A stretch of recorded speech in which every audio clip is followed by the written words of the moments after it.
Hey, everybody. Welcome to Daniel Davis Deep Dive. We are live from Washington, D.C.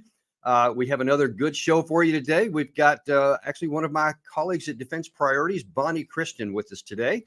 And she is editorial director at Christianity Today magazine, is author of the book.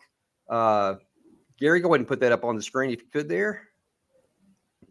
It's untrustworthy. The knowledge crisis making our brains, polluting our politics, and corrupting our Christian community. Welcome to the show, Bonnie. Thank you so much for having me. So tell us a little bit about what that's about. I mean, I guess we can kind of get some idea from the title there, but tell us a little bit about what this is about and what prompted you to write it. Yeah, absolutely. The title is a mouthful, so no blame for having to pull it up. I sort of need that myself sometimes. The idea, as the very long subtitle indicates, is it's about this sense that I think a lot of us have, especially those of us who consume a lot of news media, who spend a lot of time online. This feeling of sort of uncertainty and a lack of a feeling of unmooring and just the inability to know who you can trust, what information is reliable, what voices are reliable, trustworthy, worth our time, and that difficulty of parsing the deluge of information that we encounter day in and day out. And so, we hear a lot about misinformation and disinformation, and we have this crisis of information. But the reason why I framed it as not a crisis of information, but a crisis of knowledge, is because it's not really, I would argue, it's not really about the quality of the information. There's always been bad information out there, and there always will be. The quantity that we encounter has increased, but there's always lies. People have always told lies. People have always sought to deceive and confuse one another. Yeah. And so the concern that I have is really about us as knowers, about how we encounter that information and how we assess it and how we decide what to do with our time, what to do with our attention, who we give our trust. And so it is very much a look at sort of the information environment that we live in, but it's also a call to look at ourselves and how we are engaging and interacting within that environment. Yeah, I think that the second part there is kind of one of the missing elements that nobody has, that the responsibility of the people who actually watch, because we do have some, and I completely agree with that. So I'm curious what your conclusions are about, how can you develop or gain trust in various sites? Because one of the reasons we have this show here is because even, well-meaning some of the major media, whether it's Fox, MSNBC, CNN, BBC, et cetera, they kind of have their own little view. And even when some of them are genuinely trying to be honest, they only tell part of the story or leave part of it out, or, highlight some piece of it. And if that's all you get, that could skew your knowledge base, I guess. What's the solution to that? Yeah, well, I don't know that there's any one single solution. And I think we sort of want and gravitate towards the idea that there'd be some big fix, right? Like if we could just make the media do this one thing, or if we could just have this one regulation for social media that the federal government could hand down, it could all be better. I'm not really optimistic that there's any sort of giant, large-scale fix that would solve it all for us like that. That's not to absolve, social media companies and journalists of responsibility to care about factual accuracy and care about truth. But it is to say that I'm much more optimistic about things that we can do in terms of our individual responsibility. And a lot of that has to do with developing habits, and habits that make it possible for us to cultivate what I would call intellectual virtues. And that's a really long-term and slow and not very sexy answer, but I think that is what we have to do. Intellectual virtues. I like the sound of that, though. That's kind of catchy. Yeah. So you're also the editorial director of books and articles, I believe, at Christianity Today. Tell us a little bit about what your role is there. What do you do there?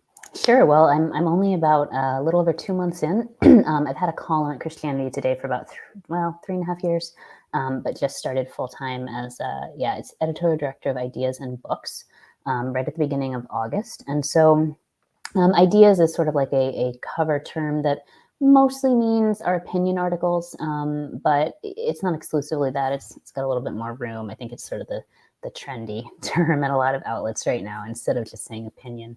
But so I do a lot of my own writing, which is mostly in that opinion space, but I also edit other folks, and am involved in supervising some of our books coverage, some of our other departments within the company.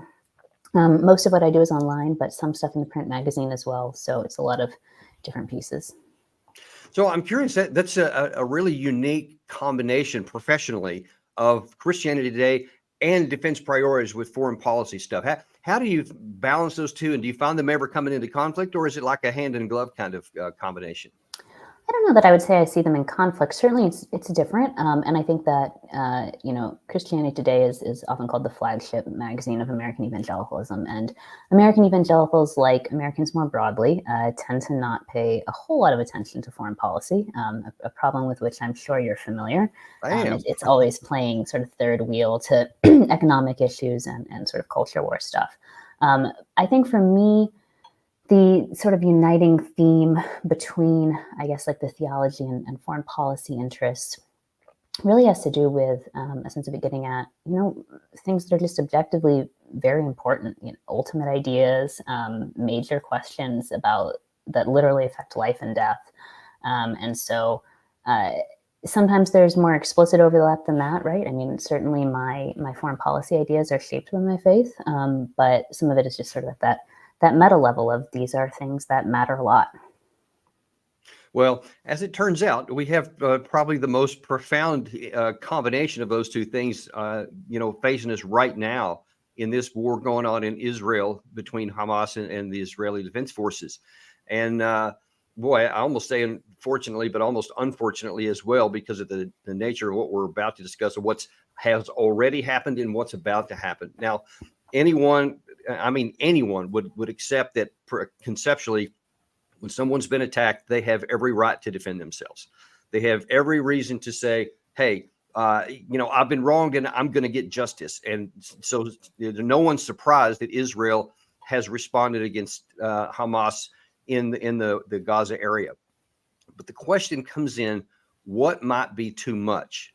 And what's playing on our screen right now is just a compilation of many of the Israeli airstrikes into the Gaza Strip. And what I want your view on right now is these are entire buildings. This is not surgical strikes. And these are in the Palestinian civilian areas. This is not anything that's clearly Hamas. This is Palestinians. And so the question that I pose to you is what are the moral constraints and obligations even an aggrieved party has in responding? And is there a danger that Israel might go too far in their response, and it could actually have a negative rebound on them? Yeah, I think there is. And I think, what too far looks like is something on which reasonable, well-intended people can disagree. But what I will say is this: we're hearing a lot of talk about just war theory right now, which is, of course, a longstanding Christian tradition that concerns, if you believe that a war is just to fight, it looks at two sides of things. One, the justice of the initiation of fighting, right? Like, what are you correct in deciding to enter this conflict? But the other thing it looks at is the justice in the prosecution of the war. Are your tactics proportionate and appropriately careful about civilian casualties in the process of fighting the war after you've made that decision to enter? And so I think the broad consensus is that Israel is, very well justified, as you said, to be entering this conflict. But we come to that second question, right? That question of how they're prosecuting it. And in theory, one reason just war theory is coming up is that it's kind of like the theory undergirding international law, what we think of as sort of like the standard rules of war among nations who follow that. And it is very much about proportionality, and it is very much about care for innocent life. And so you're seeing many arguments where people say, Hamas uses civilian shields. And yes, it does, both Palestinian people and, in this case, a number of Israeli hostages. And so people will say, well, because Hamas does that, which is evil, if those civilians die, the fault, in an Israeli airstrike, the fault is on Hamas, not on Israel. I'm not comfortable drawing quite that clear of a line. Yeah. I think certainly, by all means, heap guilt on Hamas for that, because they are very guilty. But Gaza is so densely populated, and it's also a very young population. Around half of the population is under 18.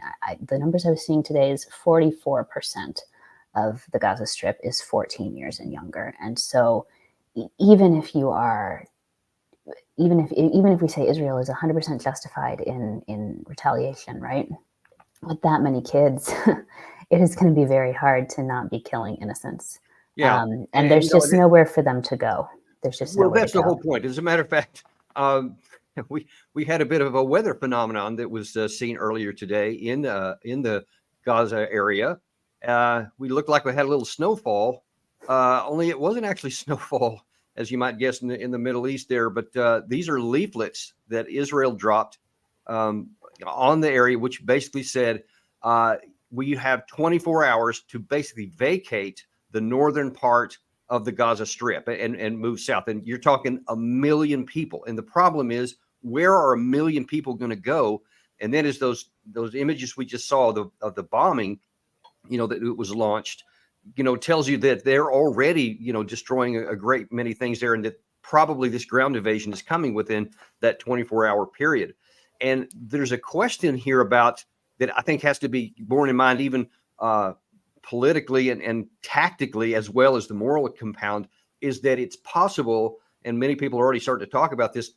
This was Hamas's intent from the beginning.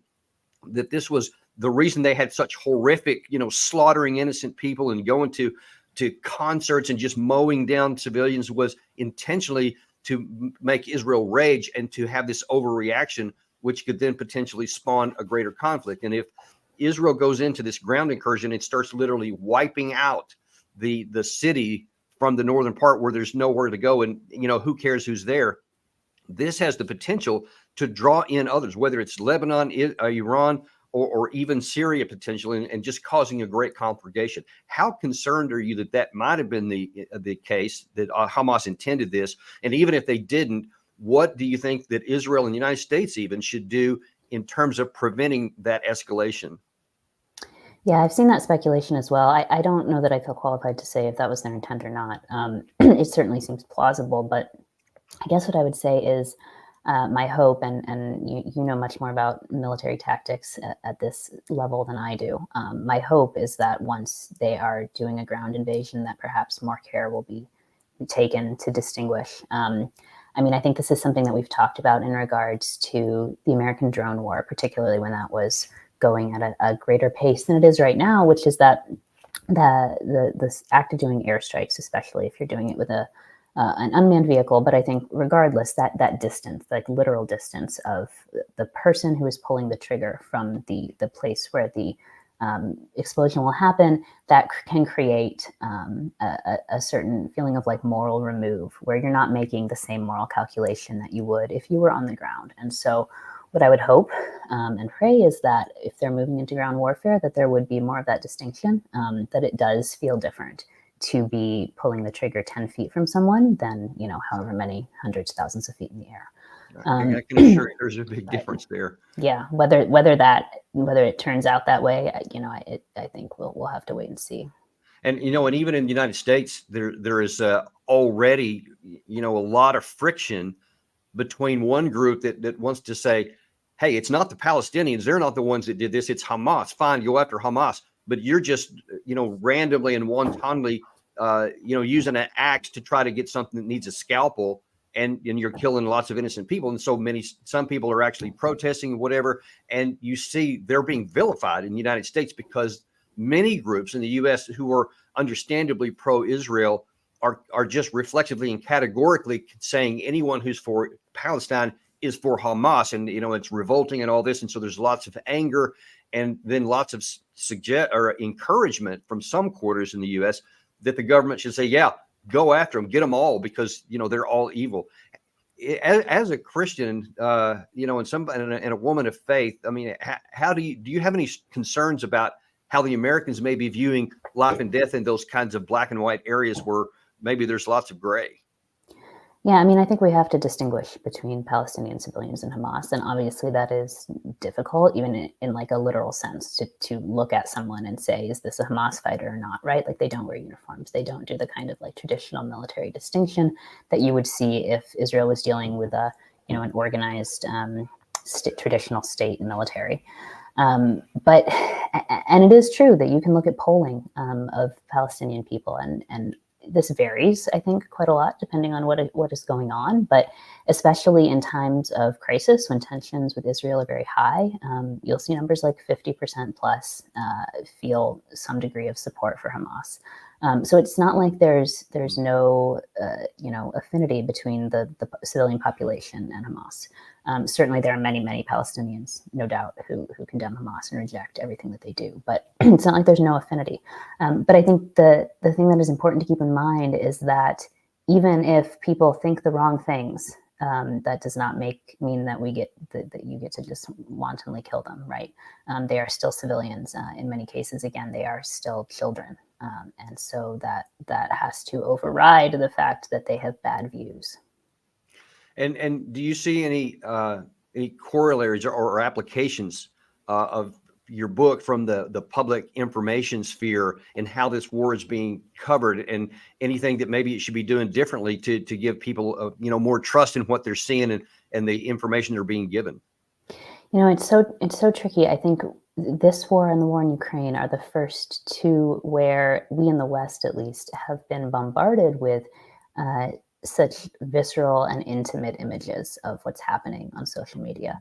And so I think that for many Americans, especially people who perhaps are not generally following foreign affairs and don't have a lot of background knowledge on this, there's a real wisdom in maybe abstaining from some of the coverage. If you don't know what you're looking at, if you don't have sort of the background knowledge or the time to develop the background knowledge to really parse the information that's coming your way and the arguments that are coming your way and the claims and allegations, it may be better to not get into that and not try to become an armchair expert overnight. And also, we are so fortunate to have the option to abstain from that, right? Obviously, people who are living in Israel and in the Palestinian territories don't have the option to abstain from this. But I think that there is a wisdom in not adding, especially ignorantly, to the online conflagration. And as tempting as it is to just weigh in and start handing out takes, realistically, most of us don't know that much about what's going on. Yeah, and we certainly see that in a lot of different areas, of anything, foreign policy, domestic policy, what's going on in Washington with trying to get a new speaker, all of that chaos that's going on there too. And lots of people want to be sharing their expert opinions on social media.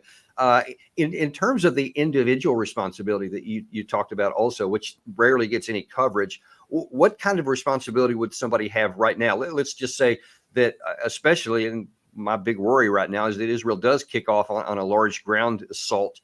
And of course, man, it's going to be wall to wall coverage then, and it's really going to be out there. And of course, people are going to be wanting to get on social media. What responsibility do you think they have right now in not, fanning the flames or whatever? What might you suggest in your book? Yeah, I guess I would say three things. One is, if you have children, this is a good time to maybe cut off their social media access. This is not something that kids need to be seeing. There's an excellent Washington Post article to this effect. And at first I kind of rolled my eyes at the headline. It seems like a case of the author using this big event for like their pet cause. But no, I think it's right. This is a good time to get your kids off of these sites, especially younger children. Another thing I would say is just, this is an analogy I use a lot. Imagine if it is 1995 and you are cutting clips out of the newspaper and you're going to Xerox them and you're making, 250 copies of the Xerox store. And then you take some Polaroid pictures of yourself and you write a little note that says like, this is so important. I really think you need to read this. And you put your photo and your little note and your Xerox and you mail it out to 250 of your friends. They would think you were like a crank and a crazy person. And that is what we do all day, every day. And what I would suggest is that it is actually like still kind of the behavior of a crank for most people to be doing that, and not actually helping anything, not actually affecting anything, not materially moving the situation in Israel any closer to peace. And so, just is that a good use of your time? Because it's not realistically gonna make things better. And then, I think beyond that, just having care in how we talk about these things, having an awareness of, like, hopefully humility about our own knowledge. And a friend of mine made a comment about, like, well, isn't it just virtue signaling to be sharing, who exactly you think is right in this? And in a sense, it is. I mean, not in like a cynical way, but that is really all that most of us can be doing right now is saying who we think is right. And I think that's not necessarily a bad thing to do. It's kind of part of my job to do, but yeah, just keeping a proportional perspective on what our actual role is here. Wow, that's good, Monty. I really appreciate you coming on, and I'm also especially glad that you highlighted the individual responsibility in these issues here, because that's almost always left off the table, and we always want to basically say it's somebody else is responsible for whatever. And certainly there's room for both, because the media also needs to have or does have responsibility for what it puts on there, and they need to change some things up too. But we'll have to leave it there for now. We are out of time, but I'm so grateful that you came on, and definitely looking forward to reading your book, and I hope everybody else does too. Go to Amazon. You can buy it for yourself today. Thanks so much, Danny. You bet. And we will see you soon. We'll see you on the next episode of Daniel Davis Deep Dive.